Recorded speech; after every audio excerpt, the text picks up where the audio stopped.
எதிர்காலத்தில் அதிநவீன தொழில்நுட்பமும் மறைந்திருக்கும் அதிசக்திகளும் இணைந்து வாழும் ஒரு உலகம். அங்கே ஒரு இளம் சூப்பர் ஹீரோ வாழ்ந்தான். அவன் பேர் ஆராவ். அவன் சாதாரண மனிதன் அல்ல. அவனுக்கு பிரபஞ்ச சக்தி கட்டுப்படுத்தும் திறன் இருந்தது. அவனுடன் எப்போதும் இருக்கும் 2 அதிசய நண்பர்கள்: அக்னியை கட்டுப்படுத்தும் நெருப்பு ஓநாய் அக்னி மற்றும் நிழல்களில் மின்னல் வேகத்தில் நகரும் மர்ம பூனை சாயா. இந்த மூவரும் சேர்ந்து பூமியை பல ஆபத்துகளில் இருந்து காப்பாற்றி வந்தனர். ஒரு நாள் ஆராவின் கைக்கருவி திடீரென ஒளிர்ந்தது. அதிலிருந்து ஒரு அவசர சிக்னல் வந்தது. அது செவ்வாயில் இருந்து வந்த செய்தி. அந்த செய்தியை அனுப்பியது ஆராவ் அண்ணன் வீர். செவ்வாயின் அருகில் விசித்திரமான அந்நிய இயக்கங்கள் காணப்பட்டுள்ளன. ஒரு பெரிய ஆபத்து நம்மை நோக்கி வருகிறது. அந்த செய்தியை கேட்டவுடன் அவன் தனது விண்கலத்தில் அக்னி மற்றும் சாயாவுடன் ஏறி செவ்வாயை நோக்கி தனது பயணத்தை தொடங்கினான். விண்வெளி பயணம் அமைதியாக இருந்தது. ஆனால் அந்த அமைதி நீண்ட நேரம் நீடிக்கவில்லை.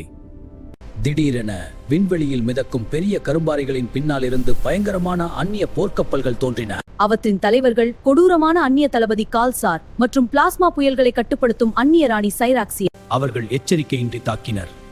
அப்போது ஆராவ் தனது பிரபஞ்ச சக்தியை வெளிப்படுத்தினான். ஆராவின் சக்தி வாய்ந்த தாக்குதல் விண்வெளியை முழுவதும் ஒளிர செய்தது. ஆனால் கடைசி நொடியில் கால்சார் 35 கரைந்தடைந்தார். போர் முடிந்தது. ஆனால் அது ஒரு தொடக்கம் மட்டுமே என்பதை ஆராவ் உணர்ந்தான். அவன் தனது விண்கலத்தை செவ்வாயை நோக்கி தொடர்ந்தான்.